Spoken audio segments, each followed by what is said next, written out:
Hello and welcome to this Fritsma Factor informational module, Normal Plasma Coagulation, or Why is Clotting So Complicated? I'm George Fritsma, your narrator, and our module series and the Fritsma Factor are sponsored by Precision Biologic Incorporated of Dartmouth, Nova Scotia. PBI provides quality frozen hemostasis materials for the in vitro diagnostics industry. This module will take you approximately 30 minutes to complete.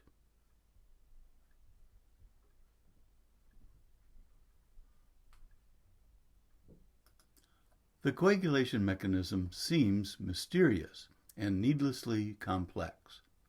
As we develop its various systems and pathways, we discover it is an elegant series of serine proteases that amplify a small stimulus into an effective defense. Coagulation is controlled by a series of mechanisms, and its products are ultimately resolved in a second, well-contained metabolic process called fibrinolysis. We assess coagulation using a series of unique clot-based timing assays. This figure illustrates normal blood flow in an arteriole. Red cells and platelets flow near the center, whereas white cells marginate and roll along the endothelium. Endothelial cells and the extracellular matrix provide several properties that suppress hemostasis. These are listed here. Nitric oxide induces smooth muscle cell relaxation. Prostacyclin suppresses platelet activity. Heparan sulfate and tissue factor pathway inhibitor suppress serine proteases. And thrombomodulin supports fibrinolysis, the breakdown of the fibrin clot. Trauma to the arterial wall exposes subendothelial collagen and tissue factor, triggering platelet adhesion and aggregation and activating the coagulation mechanism. Injured endothelial cells release phospholipids and von Willebrand factor, and von Willebrand factor attaches to the subendothelial collagen and binds platelets. The thrombotic end product of coagulation in capillaries, arterioles, and arteries is nicknamed the white clot, consisting mainly of platelets and von Willebrand factor.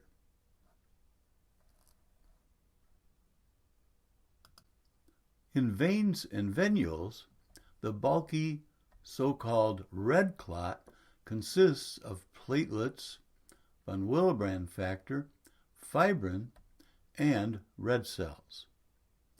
Though a protective mechanism, the red clot may occlude veins and venules, causing venous thromboembolic disease. White clots may occlude arterioles and arteries, causing myocardial infarction and strokes. Here's an overview of the plasma-based coagulation cascade.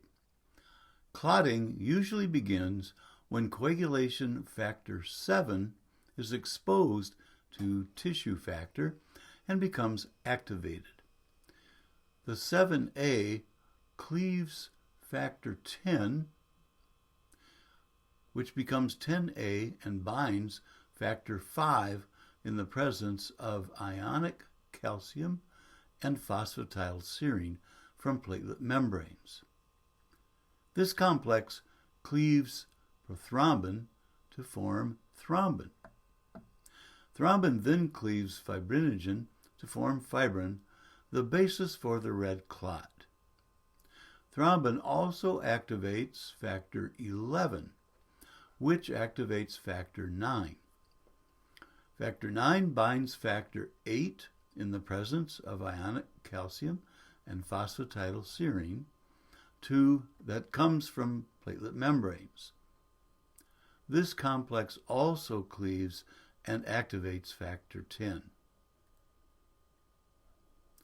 Thrombin also cleaves factors 5 and 8. And finally, factor 12, prekallikrein, and high molecular weight kininogen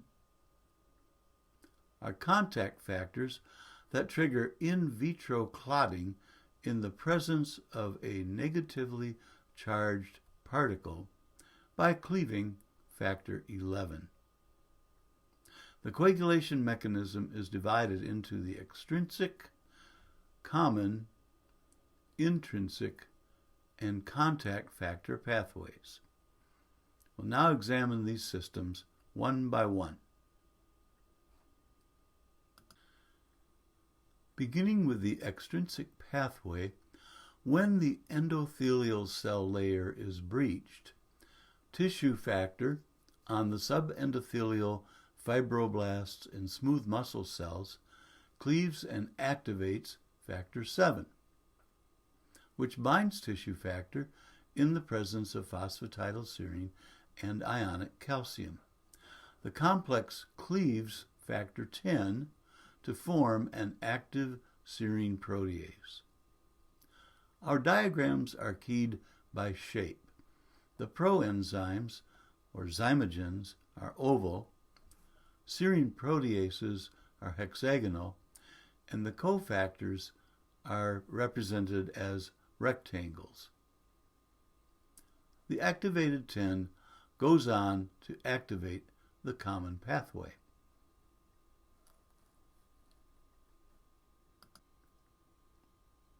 Before we move to the common pathway, we describe an alternative extrinsic pathway in which the tissue factor 7A complex also cleaves factor 9.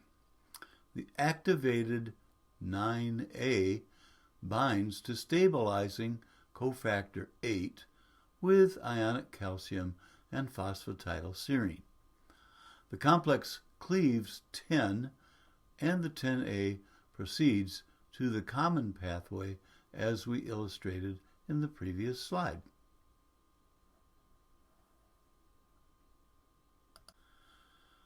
When factor 10 is cleaved by 7A or 9A, it next binds cofactor 5 with ionic calcium and phosphatidylserine to act as a serine protease and cleave prothrombin, forming the serine protease thrombin.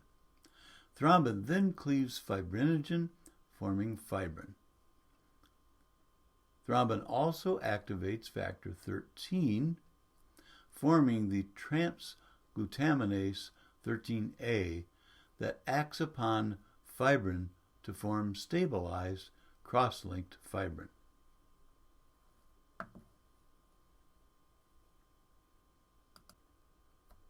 The so-called intrinsic pathway is an additional thrombin feedback loop in which thrombin cleaves factor 11. Activated factor 11 is a serine protease that cleaves factor 9, which binds cofactor 8. The complex cleaves and activates factor 10, which continues through the common pathway.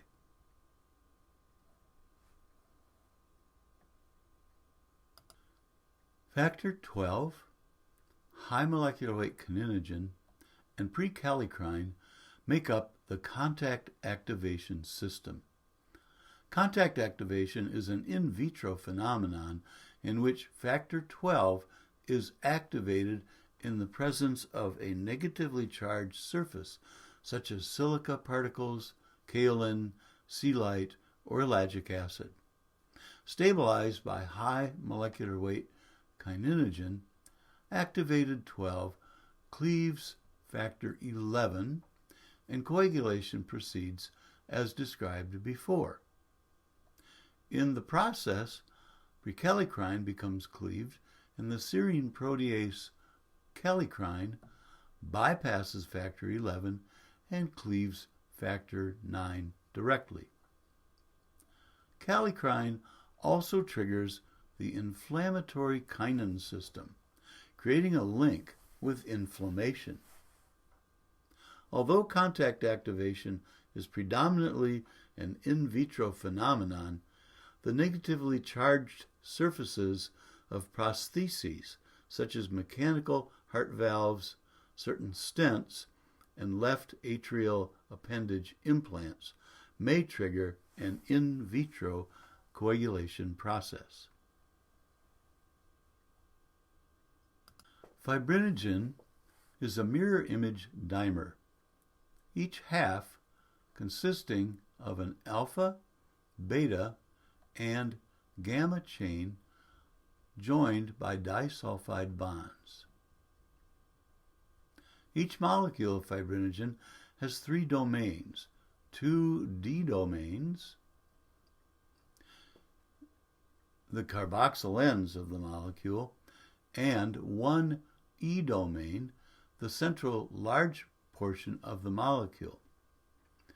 Thrombin cleaves fragments named fibrinopeptides A and B from the amino termini of the alpha and beta chains in the E domain, leaving behind sticky ends that polymerize with neighboring fibrinogen molecules. As illustrated in the previous slide, thrombin cleaves fibrinogen, which circulates briefly as a fibrin monomer, but soon polymerizes to form a loose clot or fibrin polymer. Meanwhile, thrombin cleaves factor 13. 13A catalyzes the cross-linking of fibrin polymer gamma chains, making glutamine-lysine covalent bonds in the D domains, creating cross-linked or stabilized fibrin polymer, the key substance of the clot.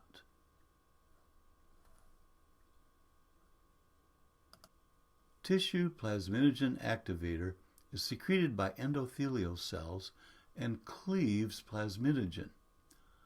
Circulating plasmin is neutralized by plasma alpha-2 plasmin inhibitor.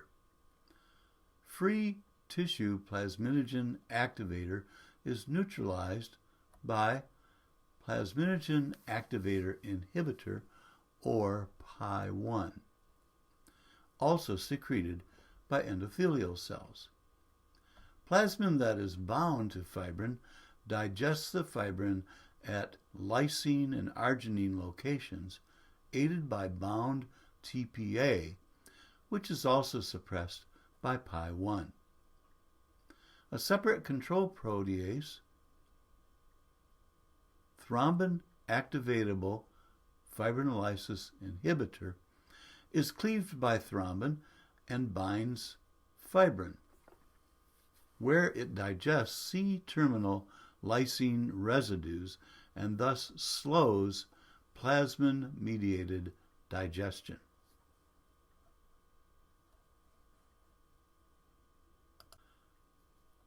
TPA, plasmin, and activated TAFI all bind fibrin lysine and arginine residues via Kringle structures, named for the resemblance to the pastry.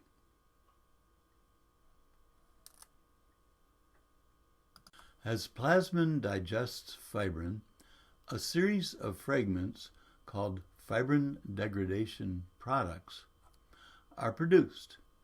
These include fragments of the D and E domains, plus combinations of both labeled X and Y. Another product, D-dimer, is a fragment composed of 2 D domains joined by the bonds created by 13A. Laboratories provide D-dimer assays as a measure of clotting and fibrinolysis. Several independent mechanisms that arise from hepatocytes and circulate in plasma exert control on every stage of coagulation.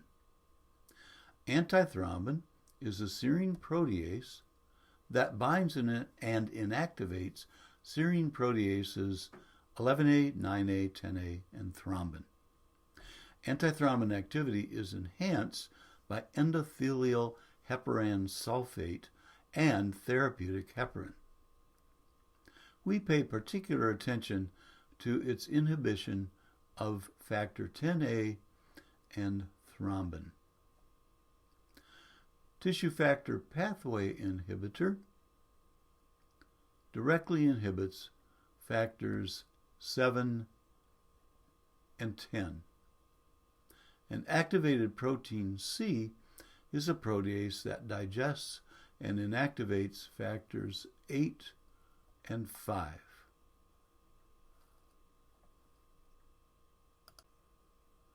Protein C is produced by hepatocytes, circulates as a zymogen in the plasma, and is cleaved by thrombin when thrombin is bound to thrombomodulin, a constitutive protein of endothelial cell membranes. Protein S is also produced by hepatocytes, and 40% circulates as free protein S, while 60% is bound and inactivated by the complement system protein C4b binding protein. Free protein S binds and stabilizes activated protein C, which is bound to the endothelial cell membrane protein C receptor. This complex digests and inactivates factors 5 and 8.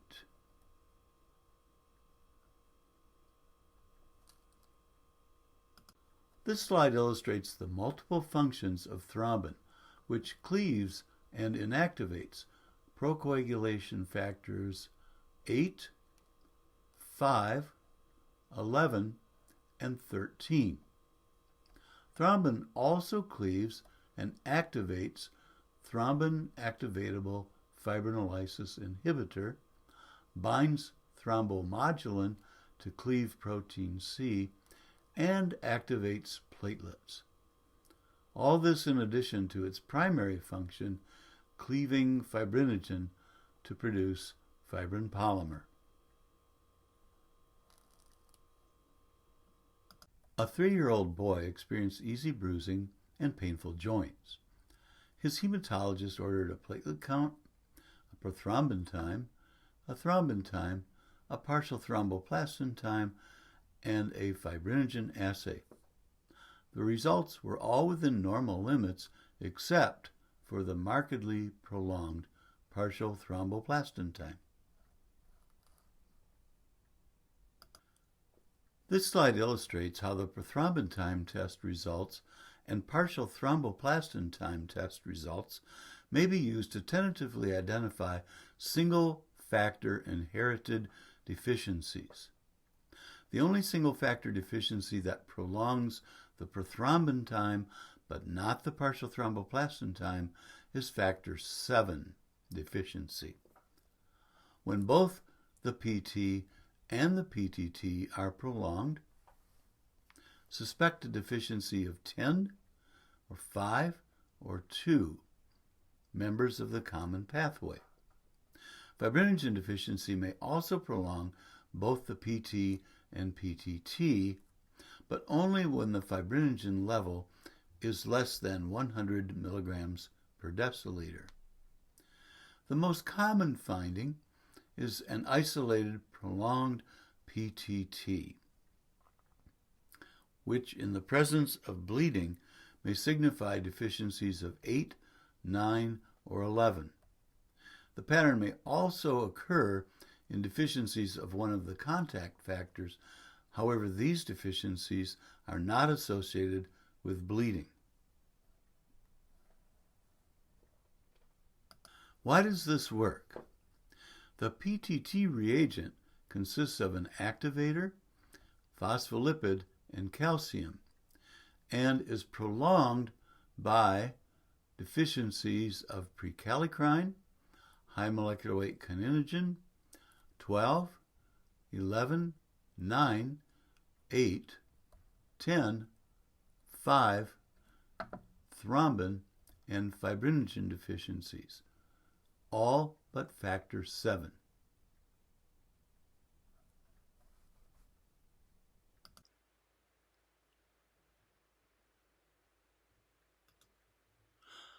The PT reagent consists of tissue factor, phospholipid, and calcium. It triggers coagulation at the level of factor 7 and is prolonged by deficiencies of 7, 10, prothrombin, and fibrinogen, but not by 8, 9, or 11 deficiencies. Further, thrombin cleaves fibrinogen. The thrombin time is prolonged in afibrinogenemia or hypofibrinogenemia, or in thrombin inhibition, as may occur in the presence of FDPs.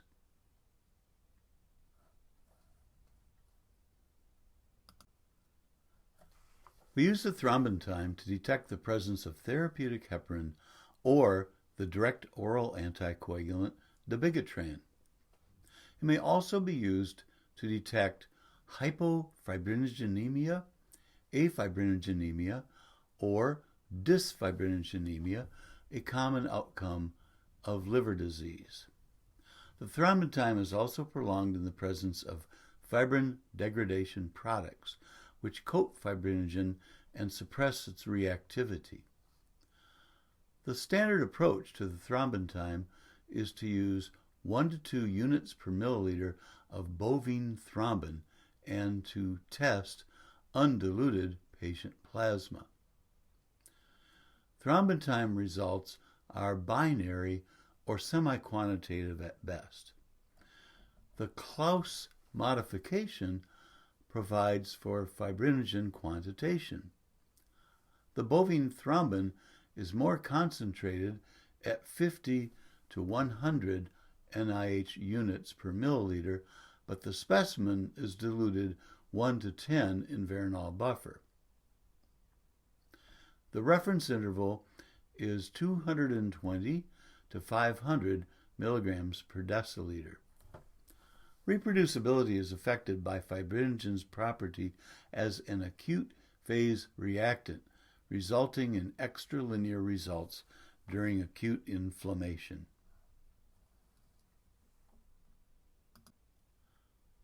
The boy's factor VIII level is 12 units per deciliter, indicating he has hereditary mild hemophilia A. When an isolated prolonged PTT correlates with anatomic bleeding and the mixing study indicates a factor deficiency, the laboratory director routinely tests for factor VIII and factor IX deficiency and perhaps factor XI deficiency, which is a mild autosomal deficiency that's often associated with Jewish ancestry. Since the PT is normal, we don't test for the rare factors 7, 10, 5, or thrombin activity levels. This case illustrates how knowledge of the coagulation cascade enables the laboratory scientist to use the PT and PTT to identify factor deficiencies. The coagulation mechanism seems mysterious and needlessly complex. As we develop its various systems and pathways, we discover it is an elegant series of serine proteases that amplify a small stimulus into an effective defense.